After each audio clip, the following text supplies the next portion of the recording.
Corona virus نہ صرف صحت عامہ کے لیے خطرہ ہے بلکہ یہ امریکی معیشت کے لیے بھی تباہ کن ثابت ہو رہا ہے۔ اپریل کے مہینے میں اس بحران کے دوران بے روزگار ہونے والے امریکیوں کی تعداد 2.5 کروڑ تک جا پہنچی۔ وائٹ ہاؤس کی نیشنل اکنامک کونسل کے ڈائریکٹر لیری کڈلو کے مطابق مستقبل قریب میں اس میں بہتری نہیں آئے گی۔ میرے خیال میں مئی میں بھی بے روزگاری کے اعداد و شمار اچھے نہیں ہوں گے کیونکہ کاروباروں کے دوبارہ کھلنے کا اثر ہونے میں وقت لگے گا۔ لیری کے مطابق بے روزگاری میں تباہ کن اضافے کے باوجود انہیں امید کی کرن نظر آتی ہے کیونکہ اس میں وہ لوگ بھی شامل ہیں جنہیں عارضی طور پر برطرف کیا گیا ہے۔ تاہم اس کا ہرگز یہ مطلب نہیں کہ عارضی برطرف افراد کو یقینی طور پر ملازمت واپس مل جائے گی، لیکن اس کی امید ضرور موجود ہے۔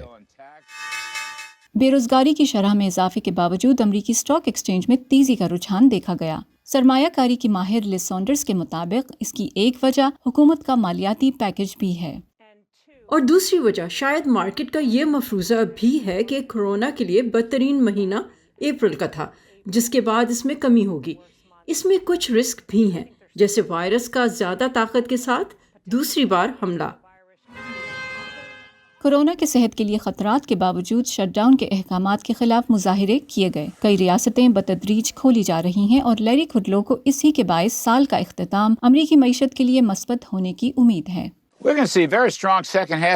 سال کے دوسرے حصے میں 20% معاشی ترقی متوقع ہے، جبکہ اگلے سال اور بھی تیز ترین بحالی۔ تاہم کچھ ماہرین اسے حد سے زیادہ خوش خیالی تصور کر رہے ہیں۔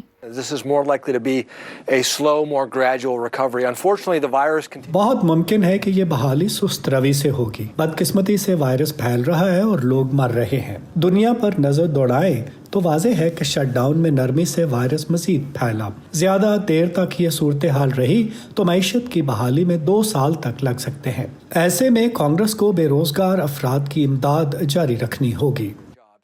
کورونا بحران کے دوران اب تک امریکی حکومت 30 کھرب ڈالر کی امداد دے چکی ہے۔ حزب مخالف کی جماعت ڈیموکریٹ حکومت پر دوسرا مالیاتی پیکج جاری کرنے کے لیے دباؤ ڈال رہی ہے، جس میں ریاستی اور مقامی حکومتوں کے علاوہ بے روزگاری اور ٹیسٹنگ کے لیے رقم مختص کی جائے۔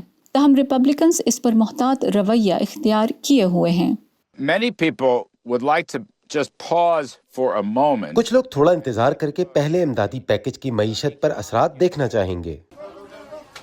کاروبار کھلنے کے بعد لوگوں کو کام اور کورونا وائرس سے بچاؤ کے درمیان توازن قائم کرنا ہوگا۔ کچھ ماہرین سمجھتے ہیں کہ معیشت کی جلد بحالی کا انحصار اس وائرس کے خلاف ویکسین کی دستیابی پر ہوگا۔ الزبتھ لی کے ساتھ فائزہ بخاری، وائس آف امریکہ۔